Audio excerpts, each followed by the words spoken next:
Why are you ignoring who you need to become? And what can you do about it? That was the question that I asked on a previous video, which has since done quite well on YouTube. But that was just a brief overview and introduction on how to develop your psychological maturity. In this video, I want to take this much further and give you lots of practical suggestions to actually use this to make transformations in your life. I'm going to pop a few timestamps on the screen, and there's going to be 5 book recommendations too. I would encourage you to watch that video first if you haven't already, but here is a very brief overview of those key points. James Hollis, in this lovely little book called Creating a Life, argues in one of the chapters that the test of a psychologically mature person should be focused on how they handle the triple A's of anxiety, ambiguity, and ambivalence. So, anxiety. How to face uncertainty and open-endedness. Ambiguity, how to face our desire for certainty and still act meaningfully whilst also realizing that we can never have perfect security. And ambivalence, recommended by these 3 snakes. Ambivalence, which is how to face the fact that the world isn't separated into clear categories of right versus wrong choices, and the opposites and grey areas are always going to be present in our decision making. James Hollis's wider point is that the psychologically mature person is also someone who is spiritually mature in his view as well. They can still act meaningfully towards a desired future despite facing these snakes, despite facing these obstacles. So this entire book is wonderful, but I want to focus specifically on these 3 A's for this deep dive and explore this further and also make it super practical. So that's the objective for this lesson, to explore these 3 A's and give practical ways to handle them in our daily lives. When we are faced with anxiety, ambiguity, and ambivalence, we might panic at first and begin to choose safety over growth. The future looks scary and uncertain, so it's better to stick to what we know, even if it's not the best option, or at least I know what to expect, even if it's not great.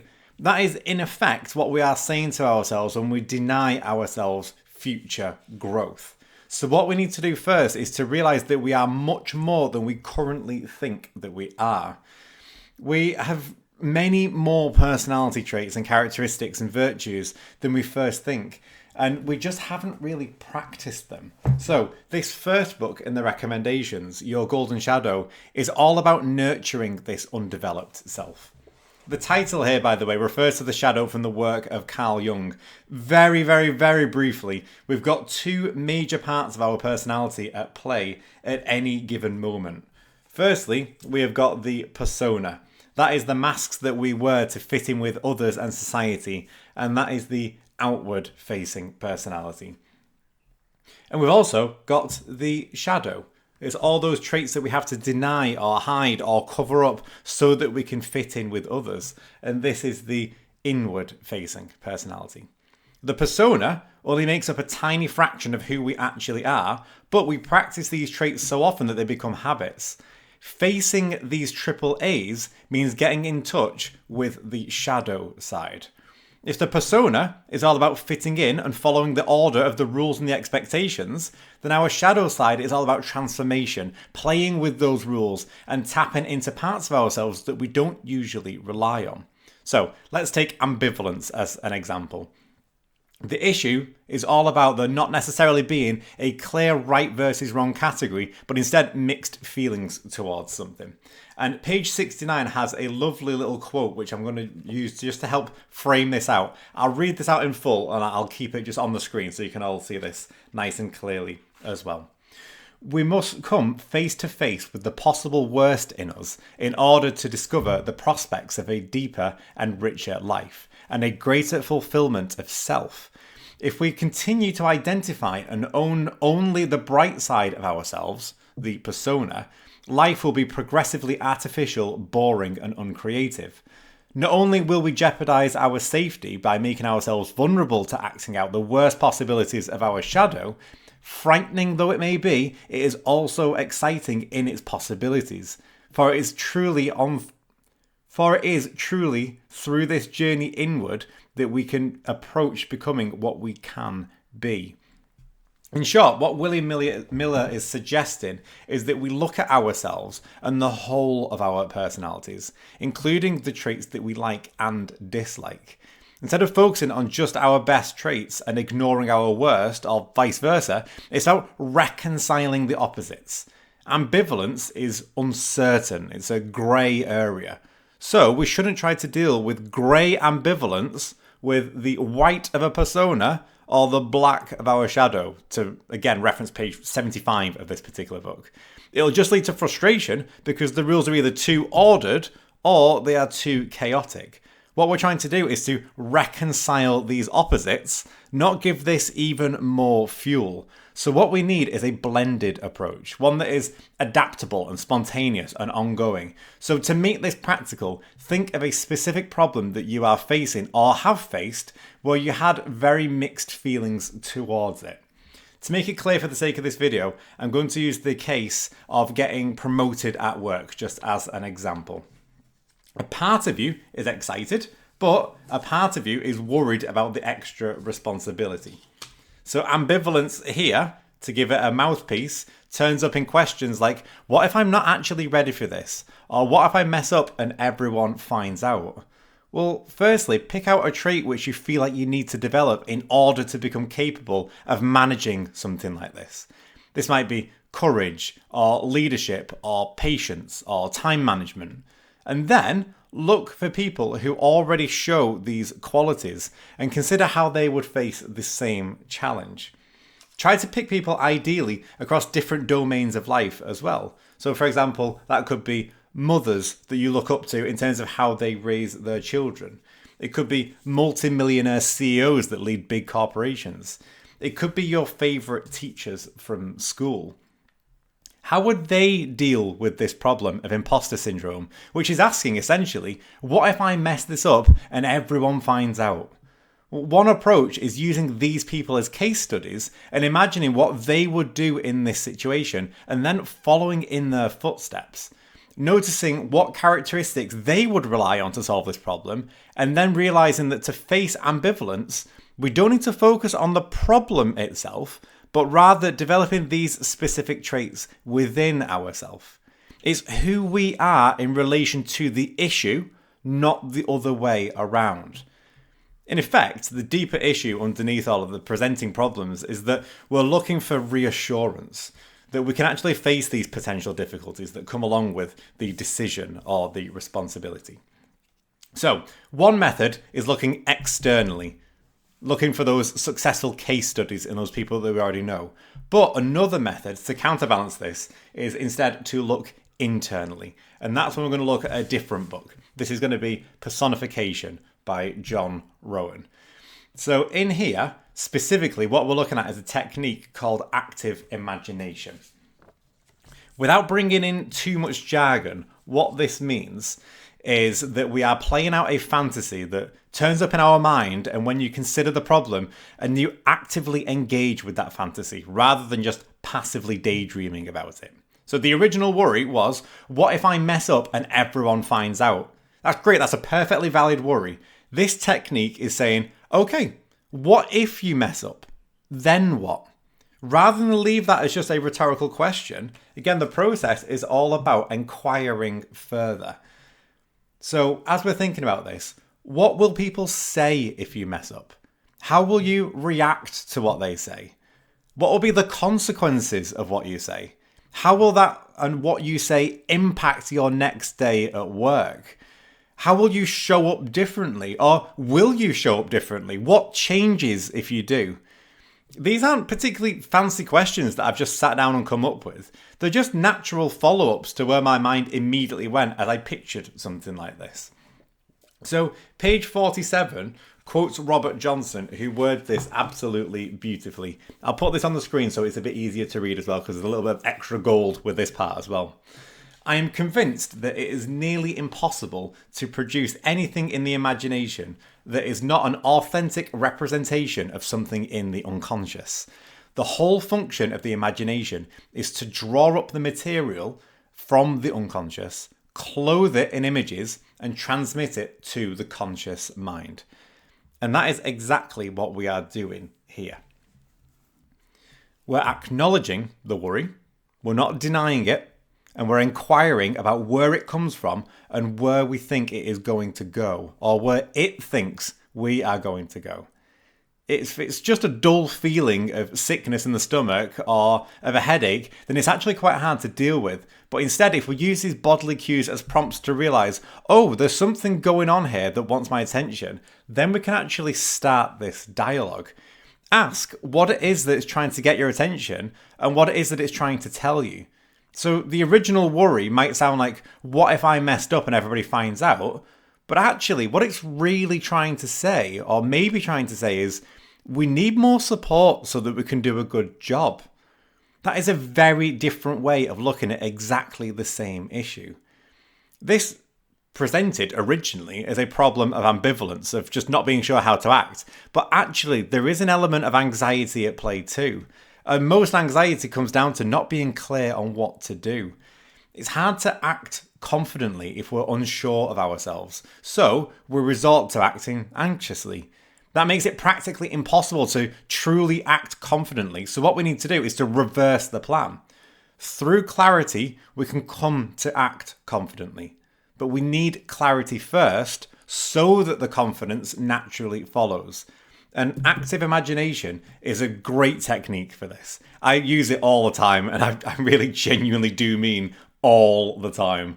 I rarely write out my thoughts anymore in a journaling sense, but instead I engage with them typically as I'm walking around. So inevitably, some voice or worry or thought or concern will make itself known to me, and then what I'll do is I'll just start a conversation with that part of myself. I play out the psychodrama and I see where it goes. I'm not forcing the process in the same way that I can't put words into somebody else's mouth. I've got to ask a question and genuinely listen to the real reply if I want to have a dialogue, and it is no different here. It usually doesn't take too long to figure out what the actual problem is either. And in keeping with this lesson about trying to make things practical, it usually helps to make things very specific. So for example, rather than asking why questions, try to root it down instead into practical things like hows or whats or whens. So in our example earlier, how do I find the right support to help me? When will I ask other people to help me? And what will I like to ask from them specifically? Who do I need to speak to specifically? What is blocking me from receiving the support? And if you really wanted to go into shadowy territory, then you could actually start to ask things like, what is internally blocking me from asking this? What is internally blocking me from asking for this support? What thoughts or ideas do I need to let go of so that I can move forward into this new way of life? So just to put a final note on this section before we move on to a new book, we can simplify this down by asking ourselves 3 questions. And again, this is taken from page 74 of that same book. What do you want? Number 2, what do you need? And number 3, what do you have to offer me? So if you like the idea of active imagination, then that will likely act as quite a good intuitive direction to go down, but I know that's not going to suit everybody. So what I want to do is I want to also turn to this book, which I've broken down in another video already, which is called Act Made Simple. In that video, I broke down the 6 core processes of acceptance and commitment, or ACT as it's usually abbreviated. And I did it with this little diagram on here. So those are contacting the present moment, acceptance, diffusion, self as context, values, and committed action. And in paying attention to these guiding principles, you can act with more psychological flexibility. Now, this is where it's important. The triple A's of anxiety, so anxiety and ambivalence and ambiguity are the exact opposites of psychological flexibility. These are all about psychological rigidity. These are saying, stay in your lane, play it safe, don't make any changes. So ACT helps to challenge this. It says, be present, open up, and do what matters. Again, the focus of this video is all about practical solutions. So this is where the idea of a choice point becomes useful. So let's bring in the point about ambiguity, because I don't think we've really focused on that one specifically just yet.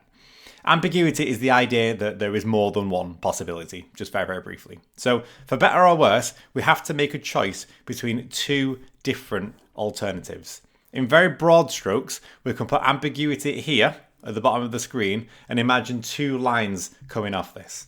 One set of actions is going towards a future that we want, and another set of actions is moving us away from that future. So imagine if we just sort of drew it up like this as a little image. One set of actions moving towards the future and one moving away from this desired future. If we're feeling feelings of ambiguity and we give in to them, then we will be hooked away from our desired future. So we need to become aware of what the situations and the thoughts and the feelings that we experience are in the moment so that we can learn how to unhook from them and then still move meaningfully towards this future instead. An example of an unhooking skill would be something like active imagination, like we discussed a little bit earlier. So being hooked away is thinking, who am I to receive this promotion? Or I'm going to mess this up, so I should just save myself the embarrassment and not take it. So unhooking is thinking instead, well, what skills do I need to develop so that I feel worthy enough for this promotion? And how do I get the support that I need? In ACT, it's less about right versus wrong and more about workability versus unworkability. And there's this lovely question on page 23 in that book, which helps to make this really, really clear. So ask yourself, is what you are doing working to give you the sort of life that you want in the long term? If yes, then this is workable. And you'll know if it's a yes because you can point to specific practical factors. So I need this skill. I need that piece of support. I need 2 more hours to complete a job like this effectively. You'll know if something is unworkable because it'll be a temptation to get hooked away and it'll generally be a bit more vague. Oh no, I couldn't do that. Or it's too much. Or it's impossible. It would never work. It's vague points like that instead that would be for this left side of the diagram. The thought or the feeling isn't the problem. It's fusing your sense of self so tightly to those thoughts and feelings, which is the issue. So just to make that really clear, it's not the thought or the feeling that's the problem. It's fusing your sense of self so tightly to it, which is causing these issues. So going back to these 3 A's, it's not anxiety, it's not ambivalence, and it's not ambiguity that is really the problems. It's the belief that they are more than you. So it's that you couldn't face them even if you tried because they're too powerful. That it's better to just play it safe than to grow just in case something bad happens. Well, psychological maturity is all about developing these skills to systematically develop a character that faces these issues as a habit. A character and a personality that you're proud of and can constantly update over time.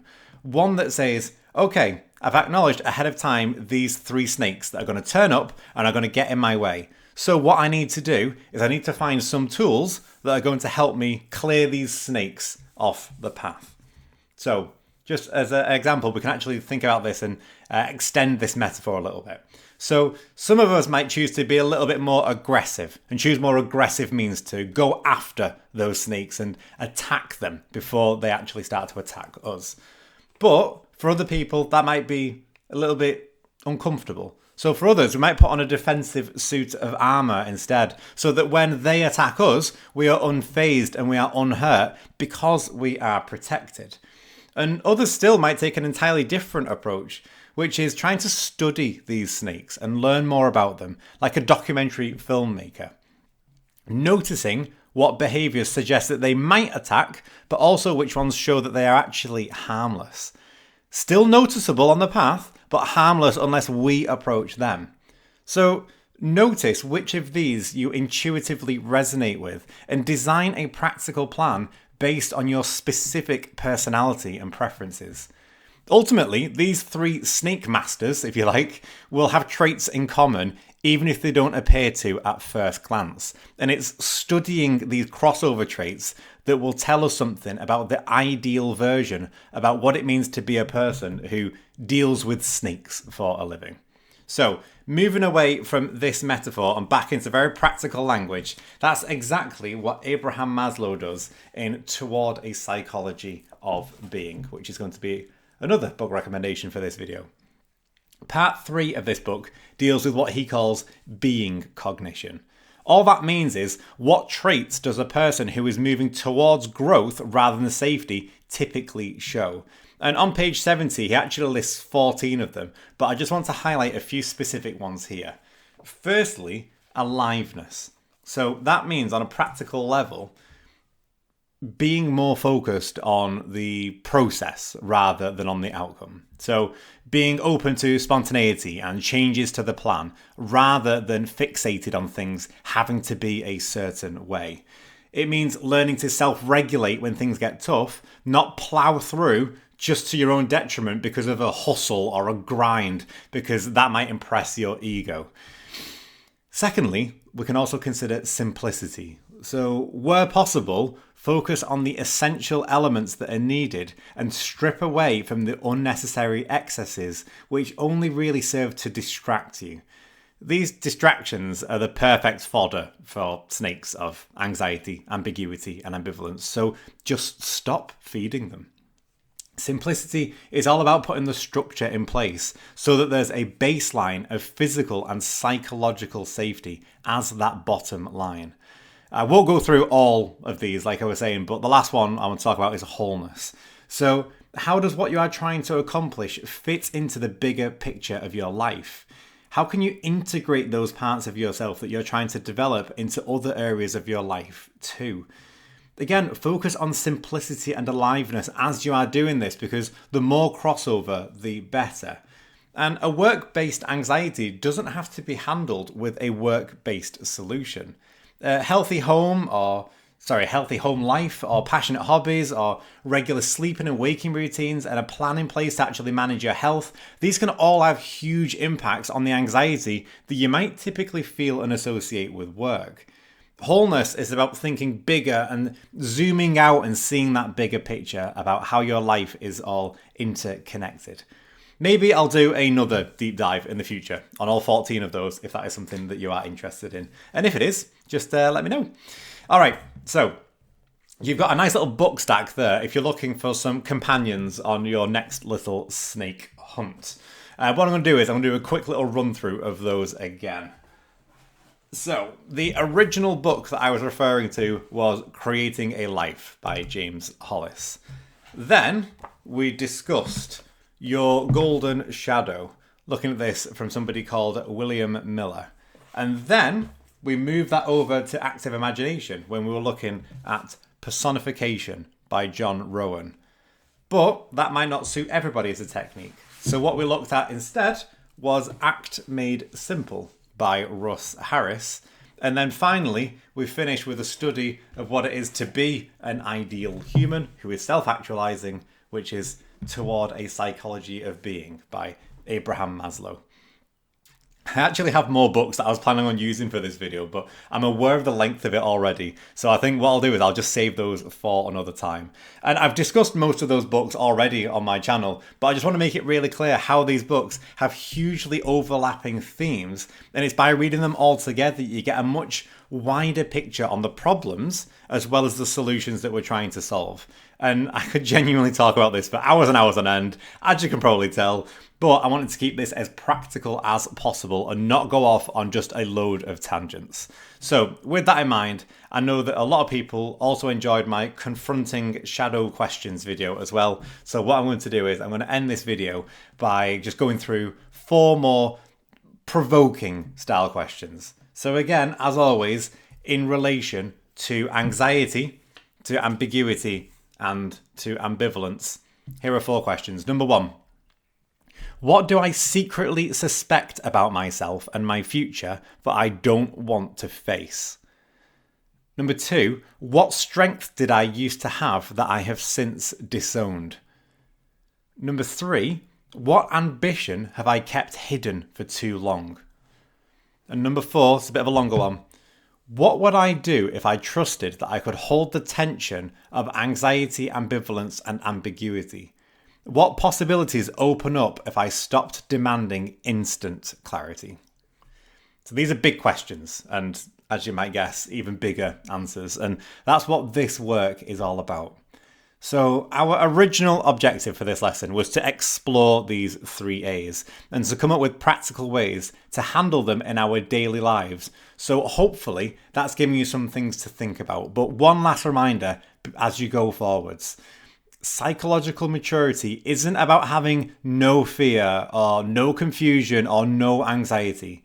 It's about still leading a rich and meaningful life and moving towards your desired future whilst also feeling feelings of anxiety, ambiguity, and ambivalence. These are just a part of life. So what we need to do is we need to develop tools to handle them, very much like those 3 snake rearers that we discussed before. You can do this. Honestly, you can do this. I'm here if you need me so that I can help give you some of this structure, but you have got this. All right, so I will see you in a future lesson and maybe as well, perhaps a future deep dive too. But that's the end for this particular one. All right, see you soon.